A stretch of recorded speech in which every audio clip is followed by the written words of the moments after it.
Hello snowboarders of the internet, I'm your host Avran LeFeber, and in this video we're going to be reviewing the Nitro Highlander. This board features good old-fashioned traditional camber, so from contact point to contact point you have that arc of camber that's going to give you the load, pop, snap, and drive from this snowboard. And if you don't know what traditional camber is at this point, I can't help you and I have no clue why you're watching this review. This board is available in 156, 159, and 162. I rode this board at Copper Mountain on a sunny bluebird day with cooler temps. There was a light dusting of fresh snow on top of firm, fast corduroy, some ice, some chunder, basically hero snow, and I rode it with my Rome Black Label bindings and my K2 Thraxis boots. This is a stiff freeride board. You do get a fully directional flex, and with that said, slightly softer nose, and right about midway between the up kick and the insert pack, it progressively stiffens back up to outside that rear insert pack, and then there's another flex point where it gets even stiffer to the tail. There's a little bit of torsional flex, not a crazy amount. Now when it comes to stability, this board is super stable. It's got anti-phase technology in it, a corduroy core. Basically it dampens all that kinetic energy. Whatever little bit of chatter you get in the nose is completely gone before it hits that front insert pack. Right inside the rear insert pack to outside the rear insert pack, if you're really back foot heavy and you just hit some rutted out terrain, your body's gonna get jarred and you may feel it there, but otherwise, smooth, stable ride on this deck. It's traditional camber, which means you're gonna have to load the board up. There is a slight delay once it's loaded to how it rebounds, but once it rebounds, it's super reactive and you get a ton of pop with this board. If you don't know how to load traditional camber, there's no hope for you. If you do and you miss boards that are directional and camber and poppy, you should probably look at this. As far as buttering goes, yeah, that just did not happen. I didn't waste my time with that. So what I like about this board when it comes to carving is it engages out at that tip contact point. That's how you're going to initiate that turn. But then you bring it back and it steers underfoot from that front power pod, and you can really just manipulate that carve with very minimal movements.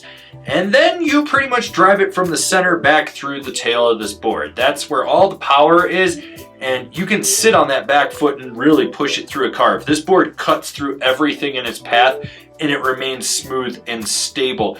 This board does roll smoothly from edge to edge, but there's a slight delay to it. It can get twitchy at slow speeds, meaning it's a little hooky.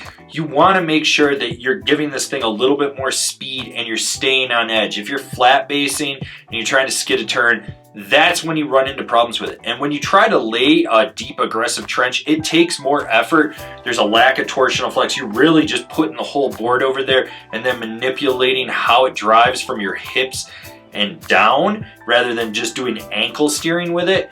But it's so worth it because this board just charges through everything in its path and you can lay a trench right behind you, not worry about anything in front of you.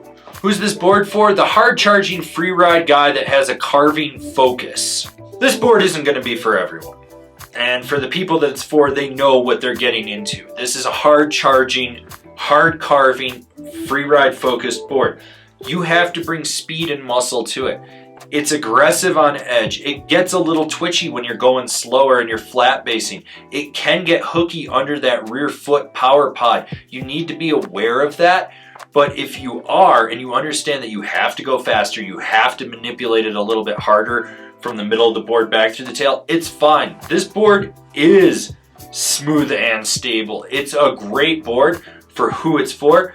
But probably 99% of the people watching this review are never going to actually buy this thing. Comparable boards: the Amplid Souly Grail, the Ride Berserker, the Capita Black Snowboard of Death. Binding recommendations: the Nitro Phantom Carver, the Ride A10, the Union Atlas. This has been my review of the Nitro Highlander. Do you agree? Do you disagree? Do you own one? Are you going to buy one? Leave me a comment down below. Let's have a conversation about this snowboard. If you're new here, Remember to subscribe, click the bell, get those notifications. That way you're not missing any of the videos we got coming out for all you snowboarders of the internet. And if you really like what we're doing over here and you want to support us further, swing on over to Angry Snowboarder VIP and become a member. Sure, I could tell you more here, but I got a video over there that explains it so much better. As always, I've been your host, Avran LeFeber, and I'll see you in another video.